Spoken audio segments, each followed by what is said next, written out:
Il existe en France 1 million de retraités qui ont fait le choix de quitter le pays pour passer leurs vieux jours ailleurs. 1 million de personnes qui ont un jour regardé la carte du monde avec des yeux remplis de projets, qui ont imaginé des matins ensoleillés, un coût de la vie allégé, une liberté nouvelle, un dépaysement attendu depuis des décennies. Et pour une partie d'entre elles, ce rêve s'est réalisé, une retraite épanouissante, enrichissante, conforme aux espérances. Mais pour une autre partie, la réalité a rattrapé le rêve.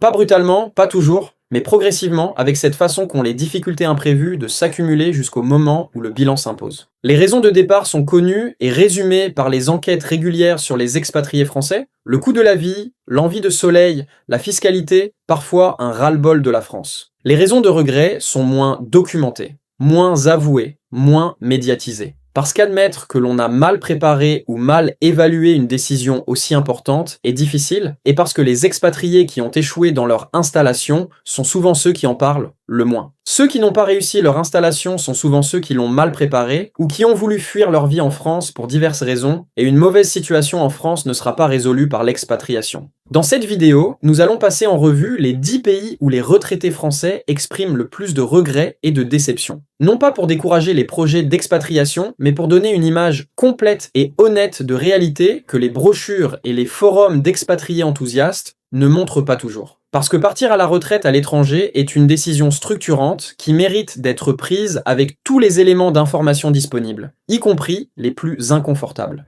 En 10e position, un pays d'Europe du Nord dont le coût de la vie élevé et les difficultés d'intégration ont surpris des retraités attirés par son dynamisme culturel, mais qui ont découvert une réalité quotidienne bien différente de ce qu'ils imaginaient. Direction l'Allemagne. L'Allemagne attire chaque année des retraités français qui y voient une destination sérieuse, organisée, dotée d'infrastructures de qualité et d'un système de santé reconnu. La richesse culturelle de ces grandes villes, Berlin, Munich, Hambourg, et la relative proximité géographique avec la France en font une destination qui semble a priori accessible et confortable. La réalité du quotidien réserve pourtant un certain nombre de surprises que les retraités qui y ont vécu décrivent avec une franchise instructive. La barrière de la langue est l'obstacle le plus systématiquement cité par les retraités français en Allemagne. Contrairement à d'autres destinations prisées comme le Maroc ou l'Espagne, l'Allemagne n'offre pas de proximité linguistique avec le français. Et l'anglais, s'il est souvent parlé dans les grandes villes et dans les milieux professionnels, est beaucoup moins présent dans les services du quotidien, les administrations et les soins médicaux.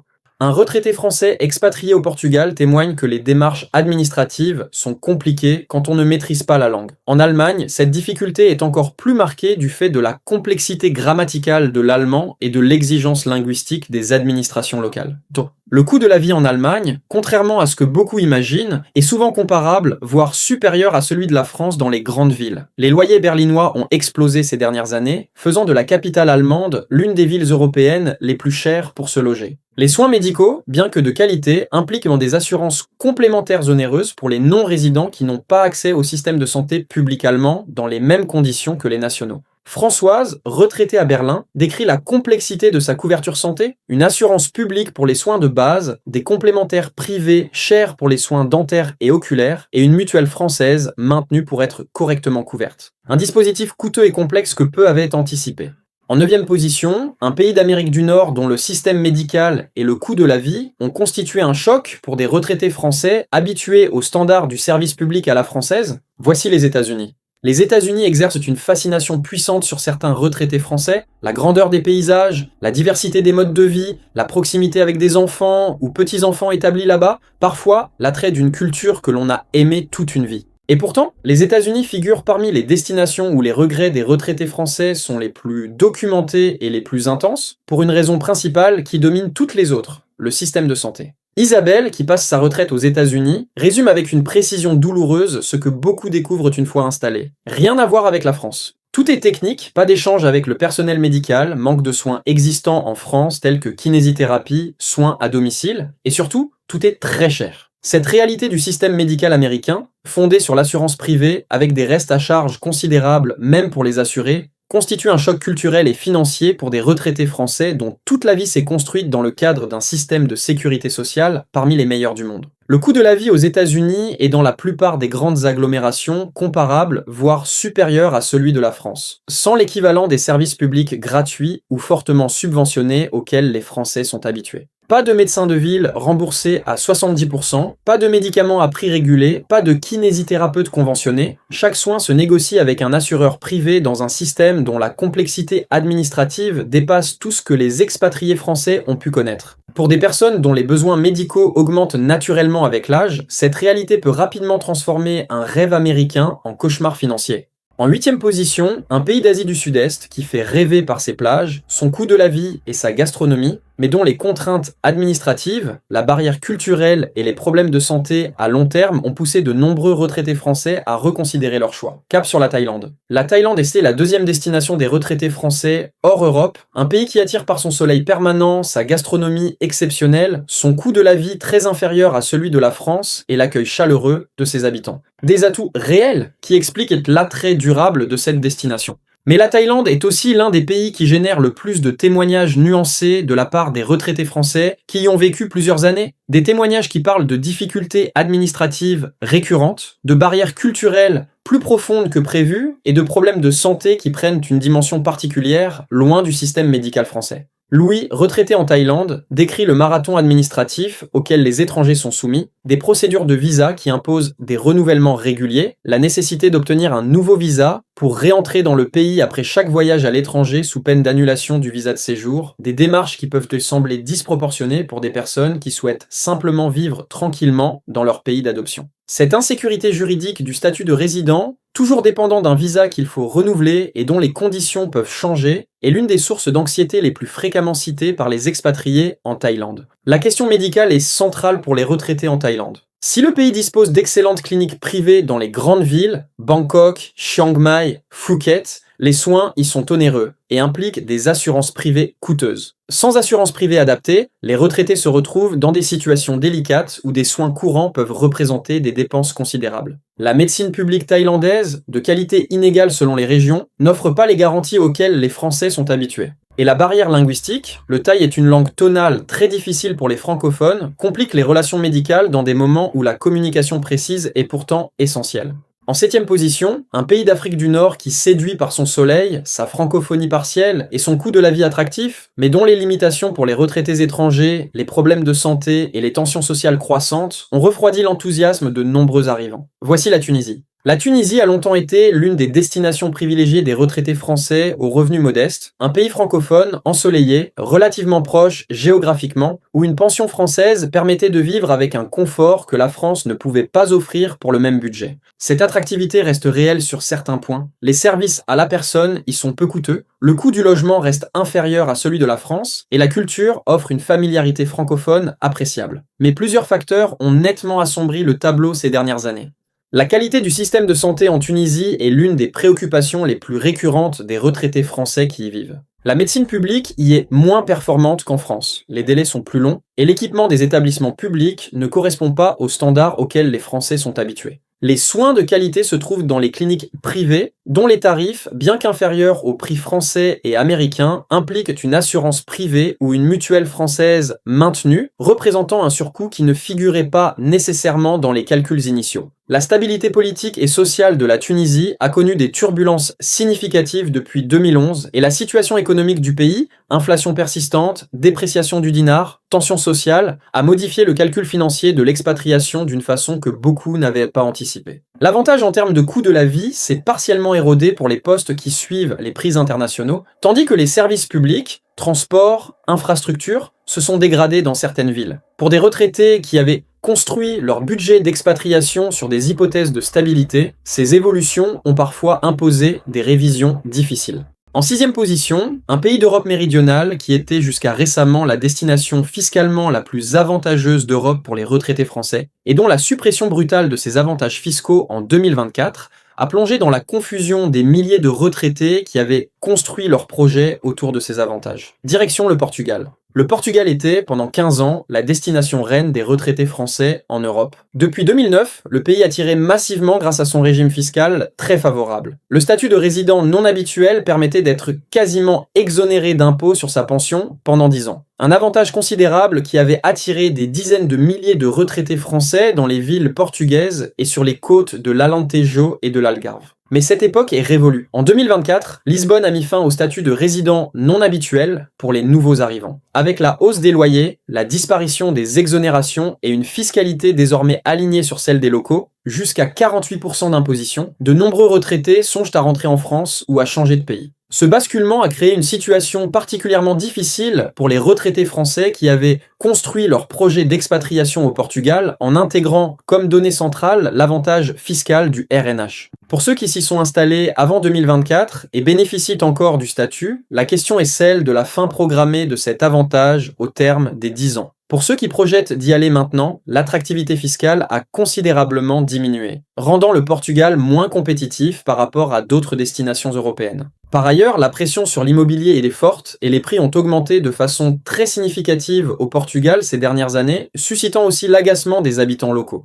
Les Portugais voient arriver des Français plus riches qu'eux et une certaine jalousie s'installe, même si la présence des étrangers représente un gain économique. Cette tension sociale, bien que rarement explosive, modifie la qualité de l'accueil et l'atmosphère des relations avec les locaux. Une dimension que les retraités qui avaient été attirés par la douceur et l'hospitalité portugaise ne s'attendaient pas à rencontrer. Au-delà de l'immobilier, on estime tout secteur confondu que la vie est désormais seulement 20% moins chère qu'en France, ce qui n'est pas énorme pour justifier un déménagement. En 5e position, un pays d'Amérique latine dont les promesses d'exotisme et de douceur de vie ont rencontré une réalité criminelle et une instabilité chronique qui ont conduit de nombreux retraités français à rentrer précipitamment. Voici le Brésil. Le Brésil fait rêver, ses plages extraordinaires, sa musique, sa gastronomie, sa chaleur humaine et climatique, et le sentiment d'aventure que procure l'installation dans un pays aussi vaste et aussi divers. Des retraités français ont répondu à cet appel, attirés par un coût de la vie attractif et par la promesse d'une retraite colorée et dépaysante. Mais le Brésil présente un niveau de criminalité qui est 20 fois plus fort qu'en France selon les données des Nations Unies. Un chiffre qui dit tout de la réalité sécuritaire à laquelle les retraités français se retrouvent confrontés dans un pays dont la beauté et les difficultés coexistent de façon particulièrement brutale.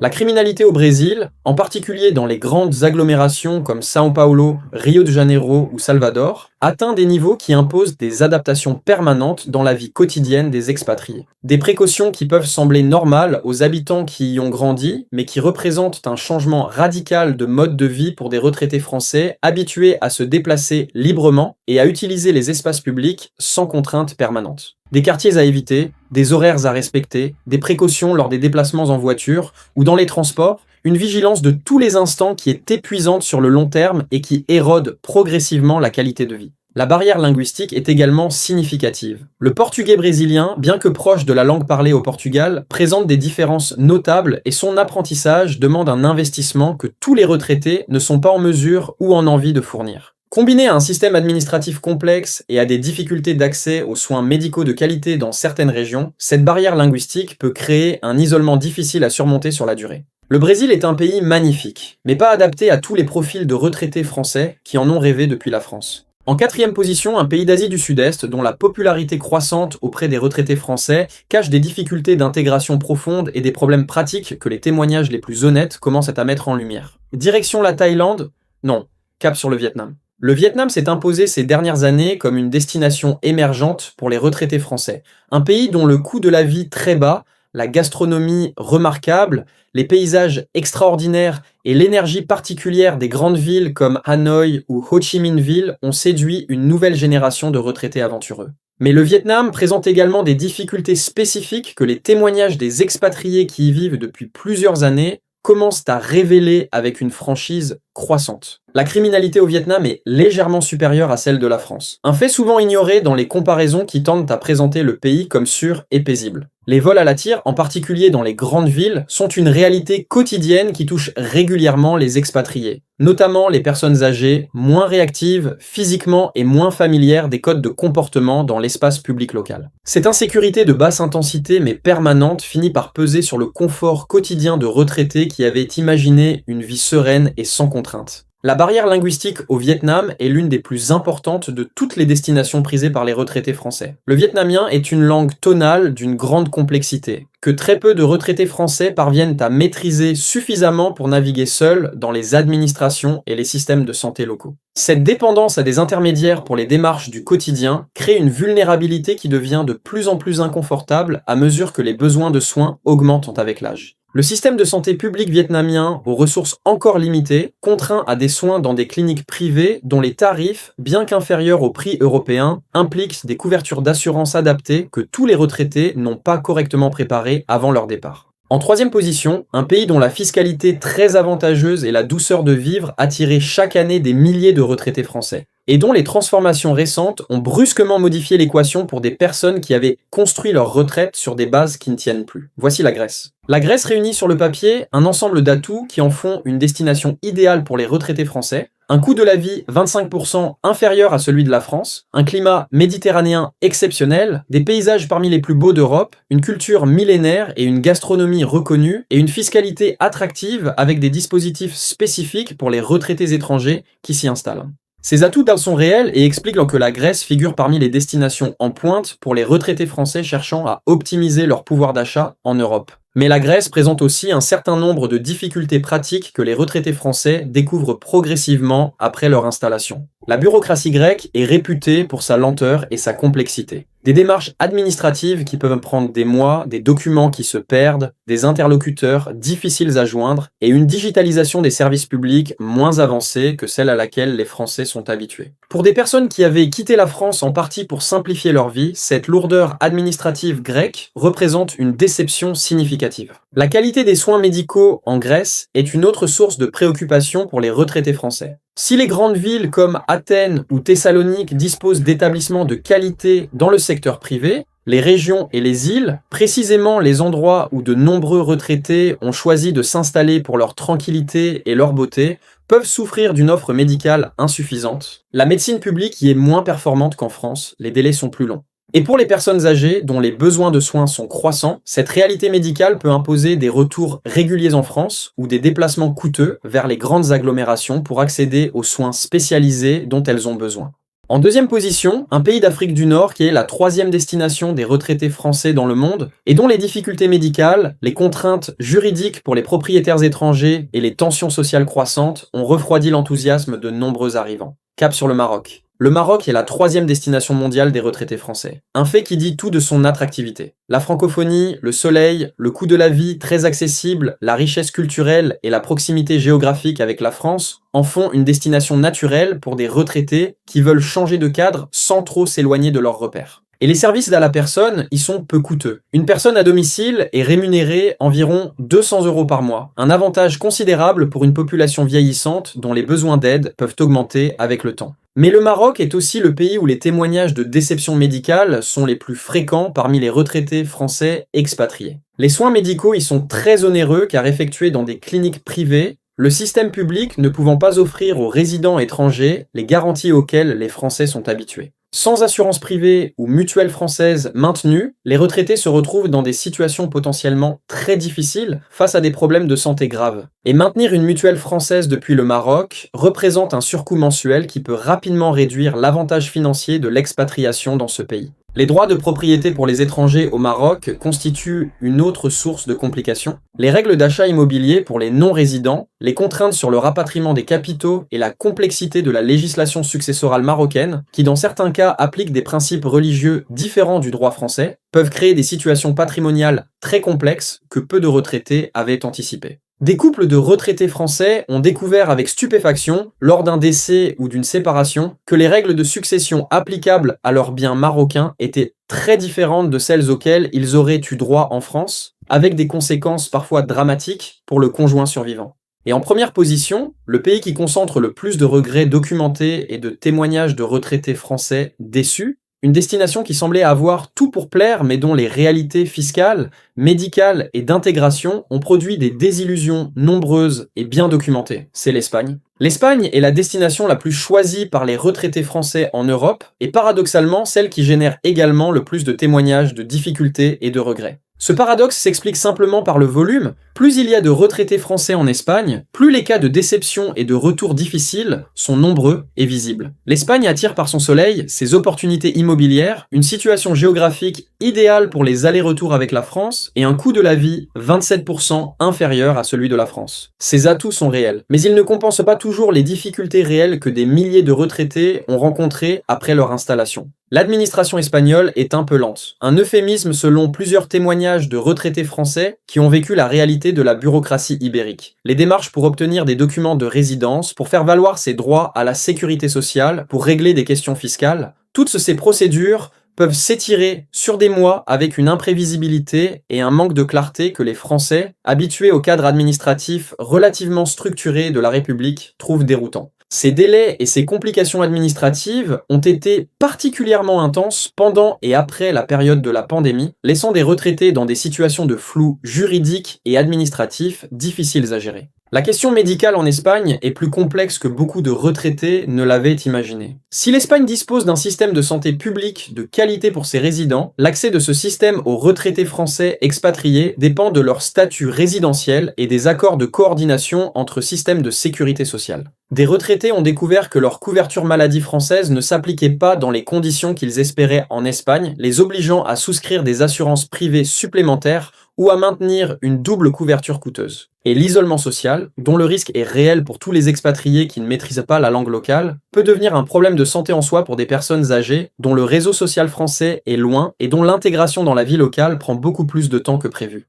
Ces 10 pays nous enseignent quelque chose d'essentiel, que toutes les enquêtes sur l'expatriation confirment. Partir à la retraite à l'étranger est une décision qui demande une préparation minutieuse, une évaluation honnête de ses propres besoins médicaux, sociaux et pratiques, et une dose de réalisme face aux promesses que les destinations semblent tenir de loin, mais qui se révèlent parfois différentes de près. Les expatriés qui s'en sortent le mieux sont ceux qui ont bien préparé leur installation à tous les niveaux, qui disposaient de tous les documents nécessaires et n'ont ainsi rencontré aucune difficulté administrative ou autre. Comme le résume Claudette, retraitée en Espagne qui a pris le temps de tout préparer avant de partir. Ceux qui échouent sont souvent ceux qui ont mal préparé leur départ ou qui ont voulu fuir leur vie en France pour des raisons floues qu'un changement de pays ne peut pas résoudre. La France reste, malgré tous ses défauts, l'un des pays au monde où la prise en charge médicale des personnes âgées est la plus complète et la plus accessible. Partir à l'étranger pour sa retraite, c'est aussi accepter de s'en éloigner, avec tout ce que cela implique de risques et de responsabilités personnelles qu'il vaut mieux mesurer avant de faire ses valises. Abonnez-vous pour suivre chaque semaine nos analyses sur les grandes questions de la retraite et de l'expatriation. Et dites-nous en commentaire si vous avez vous-même envisagé ou réalisé un départ à l'étranger pour votre retraite.